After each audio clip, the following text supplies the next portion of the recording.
So my name is Pytka. I am a third year in a Bachelor of Political, Economic and Social Science. And I'm a member of the Labor Party and I'm a member of Sydney Labor Students. Cool. So why are you in SLS? What drew you to Sydney Labor Students when you were picking that faction? I joined the faction over a year ago, and the reason I joined is I believe in the beliefs of, is that close enough? Yeah. Of Labor left, and those beliefs include democracy, equality, progressive vision, and I joined SLS off that basis. Yeah, if you could just hold it a bit Yeah, closer, that sorry. would be good. Cool. Well, cool.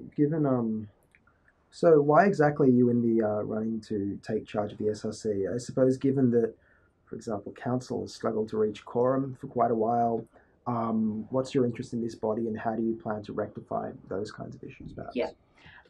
So the reason I'm running for president is I believe the president should be somebody who is dedicated, passionate, and has an understanding of the SRC as an organisation. And I believe as my time as General Secretary this year, I've fulfilled all of those requirements. I've been dedicated to my role and I'm passionate about this organisation. You know, we have so many staff members here that do great work for undergrads on campus, and I really want to be able to continue that. Yes, council has failed to reach quorum a couple of times, and that's unfortunate, and I've done my best to make sure that council has come. I've attended every council meeting this year, and I've always submitted my reports. Next year, I would aim to make sure that all councillors are, even though they're fully aware now, are more aware that they must attend council, and it is part of their job role to attend council, and just make sure that they do so, and if they're not attending, to make sure they submit their apologies on time to make sure that we're fully aware about what the situation will be on that Wednesday night of each month. Cool. So tell us about one qualification you have outside your faction, outside the Labour movement, that makes you prepared to lead the SRC. Yeah. So I have been always a team player, and I think that's something that we need to have as the president. You need to be able to work with a variety of people, from the councillors to the people who are in paid office bearer positions to the staff. I was a competitive sports person for 7 or 8 years, and that has taught me vital teamwork skills. Also, I have worked in hospitality since I was in the age of 16. I have been in management positions of different hospitality venues, and those have also taught me how to make sure I delegate jobs, get jobs done, and also work in a team. And I think they're important for the position of president. Sure. If you had to cut $50,000 from the SRC budget, where would that come from?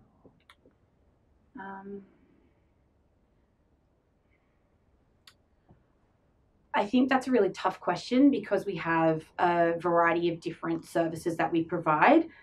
I think if there was need of a cut, I think it would need to be spread across the board. I don't think you could take it from any one section, because the casework, the legal service, the office bearers, NUS all provide so many great things to this organisation. So if it was that we needed to cut $50,000, it would need to come from a variety of different areas from the SRC. So it would have to come from, the admin department, it would have to come from casework, it would have to come from all of these different areas. So it was felt across the board, but it didn't impact one area more than the other. There's no one area in particular you think might be perhaps a drain on the budget more than anything else? Or no, I think they all provide good things to the organisation. And I don't think it would be fair to cut $50,000 from any one of those in particular. Sure. Because of the benefits that they provide. So as in you would probably go about like a fully equal distribution of those cuts rather than maybe making a value judgment as to the efficacy of certain programs? I would do a balanced cut across the board. I feel that would be the fairest way to do with that situation. So, well, I think it's unfair to make huge value judgments about the student body, as people in student media and student journalism often do, I think it's fair to say that there's a large amount of people in the student body that are very cynical of institutions like the SRC, institutions like student political factions. Why would you say that is? Like, what is your understanding of that kind of cynicism, and why do you think it occurs? I think a lot of students. I think there's a lot of students who don't know about what the SRC is. First and foremost, I think that the SRC has had an issue with how it's been publicised on campus and having a lack of publicity around. So if I was elected president, I would do my best to make sure that enough students knew about the services that we provide so that they can actually come and reap benefits of that. But student politics in particular, obviously having people doing walk and talks and being harassing is always going to lead to a large amount of cynicism. So I did try to cope with that this year by making changes to the electoral reforms. So that meant that students could actually have a better experience and actually hear what students have to say, and actually leads more students to getting involved. And I really hope that this year and in the coming years, we see more people getting involved in the SRC and what it can do for students on campus. Do you think that perhaps, given, yourself, you're another kind of person who's deeply involved in political factions, as have your two predecessors, were you to be elected, obviously. Yep. Do you think that that might be something that continues to turn off these same students? Not necessarily, because I think the presidents have delivered on promises that have benefited students. I think the cynicism isn't so much the people or the presidents that are elected, rather it's the way that they're elected. So through those issues that I explained during the electoral periods on those voting days, when you have people on the line harassing students, forcing them over, contesting votes in a way that is dangerous, not so much dangerous, but harassing to students. And I think that leads to the cynicism, which means that people are disconnected from the SRC and therefore from the people that are elected. So you are, although you didn't run with them last year, you are running with a coalition of students in Stand Up that was elected last year to the presidency. So what would you say Stand Up has achieved over the past year, and particularly in terms of, like, I guess, improving the experience for regular students? Yeah. I didn't run with the coalition that is Stand Up.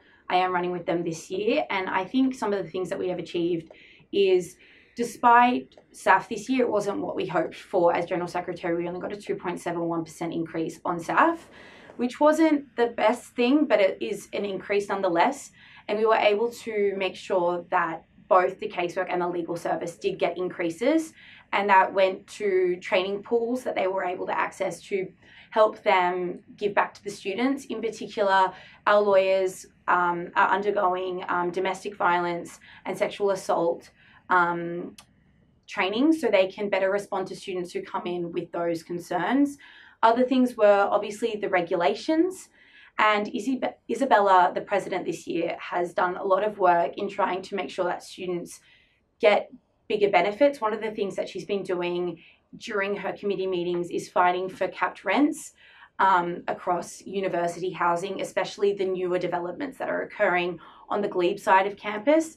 And if elected, I would like to continue that work in making sure that we can have affordable student housing on campus. So they're just a few things that we've done this year, and I would like to expand on those things definitely if elected.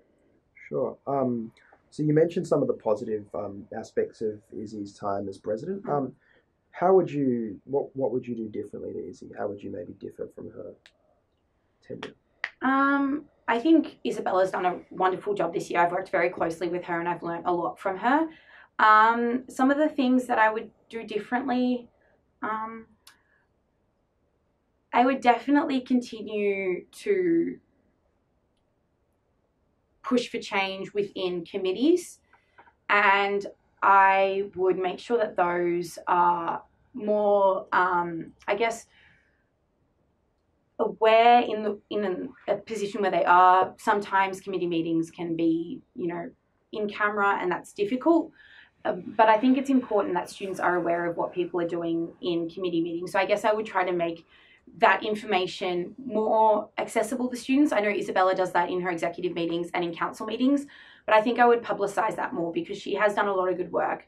I guess I would just publicise on that information being more aware to students so that they know that we're still fighting for them.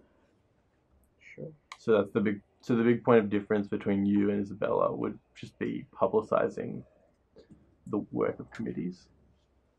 I guess publicising what I fight for in committees, and I would continue to do what she has done this year. She's attended nearly all of her committee meetings, and she has done really great work this year. And I think it would be a very difficult, she set this bar very, very high, is what I'm saying. And I would continue to make sure that that bar is high and do little things to make it even higher.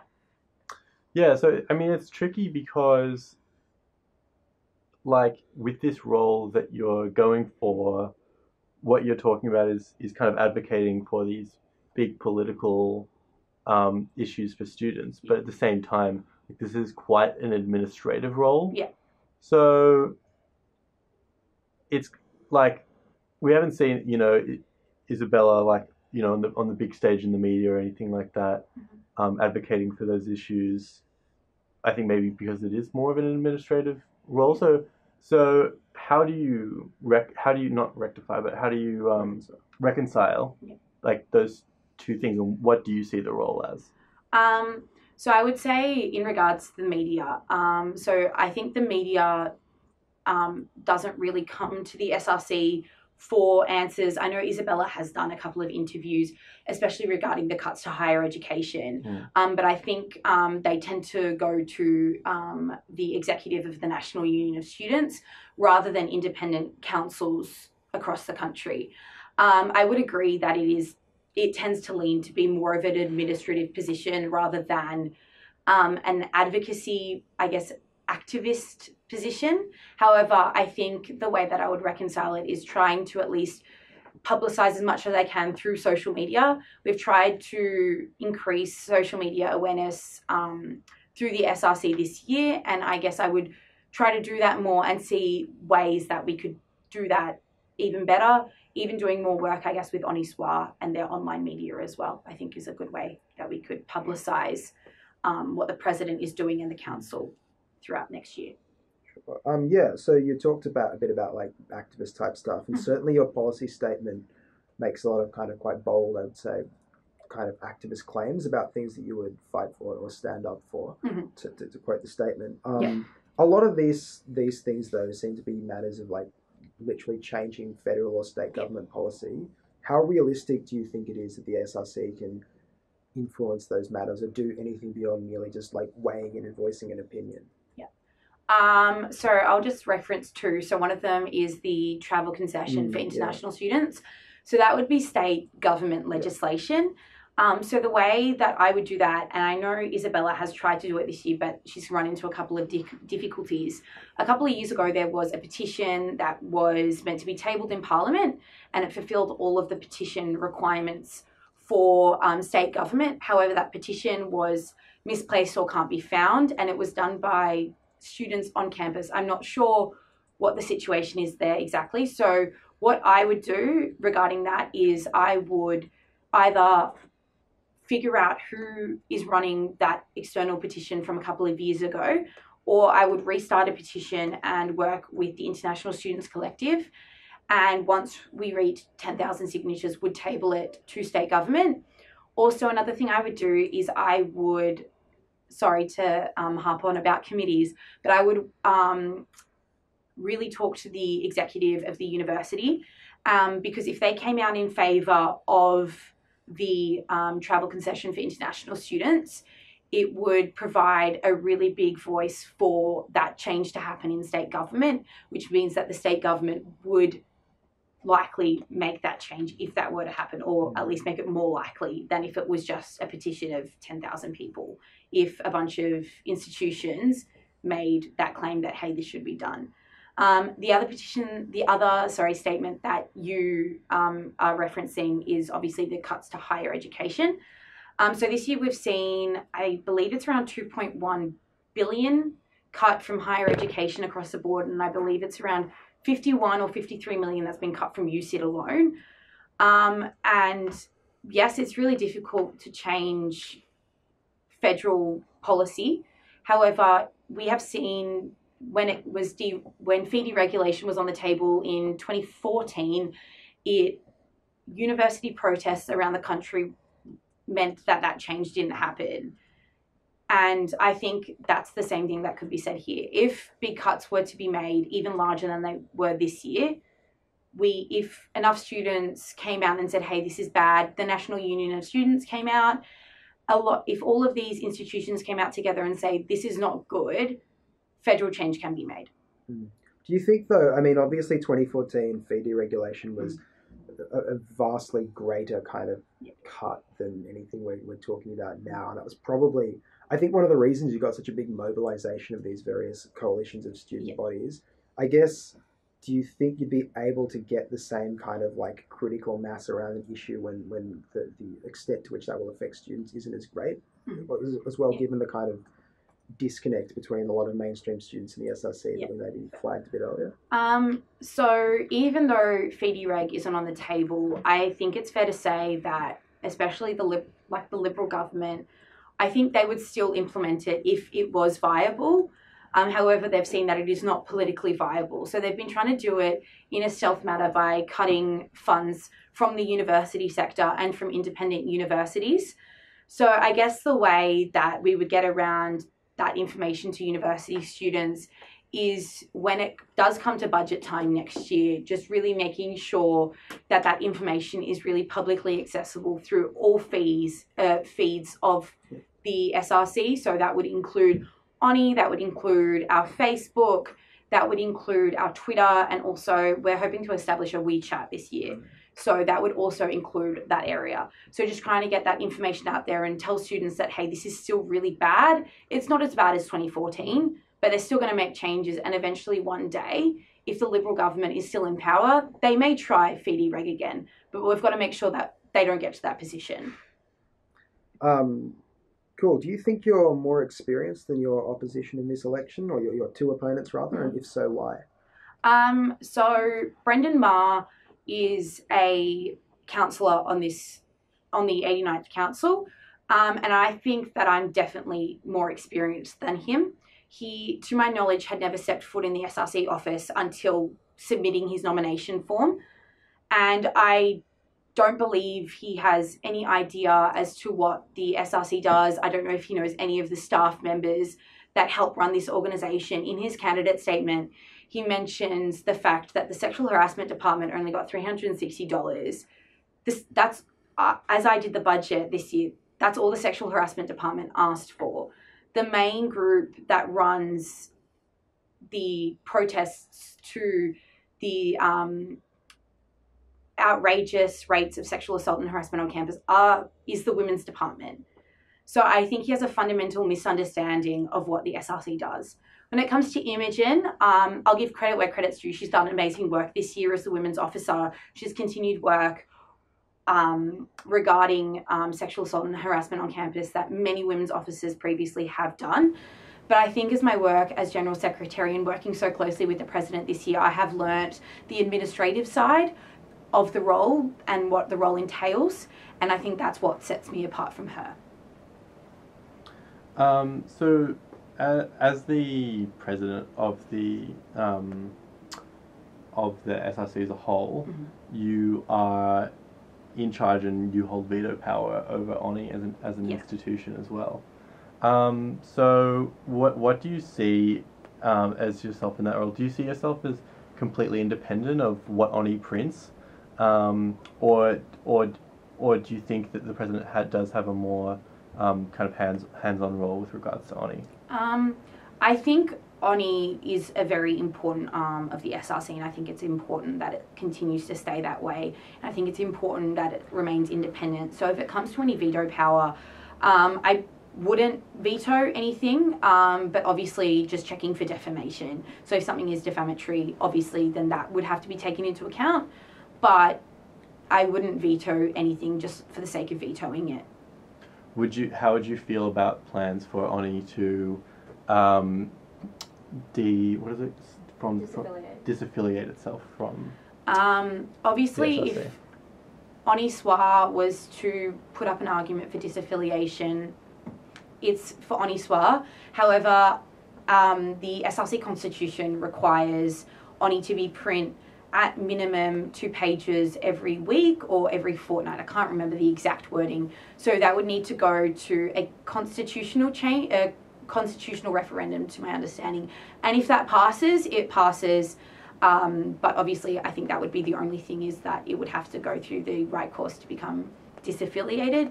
But if it was so to do that and it passes, then it passes.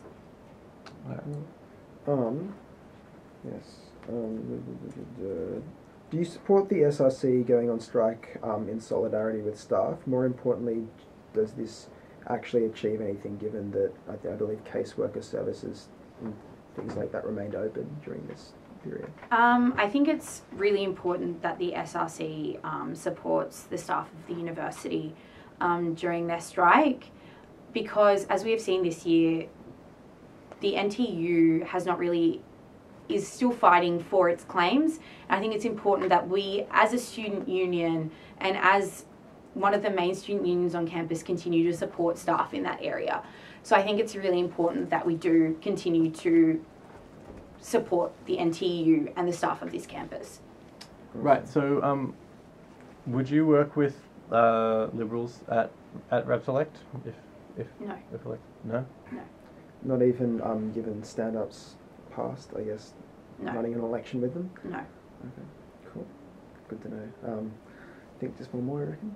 Yes, on a lighter note, how does the how do the United Labour factions on campus plan to win the oncoming meme war against the left and the right? Like is it more difficult to meme like from the centre out, like considering like Labour has held a lot of student positions on campus for a long time? We can still meme though, can't we? I mean, the right thinks you can't, so... Well, Yeah, it's but- not find out. their words, not Yeah, ours. so I guess we'll just have to wait and see, I guess. But no, we can still meme, and we will meme when necessary, I guess. We will meme them on the beaches. Yeah, that's correct. I don't know any the rest of that speech. We'll but mean them on the landing grounds, I believe. Yes. Isn't it? Okay. Cool.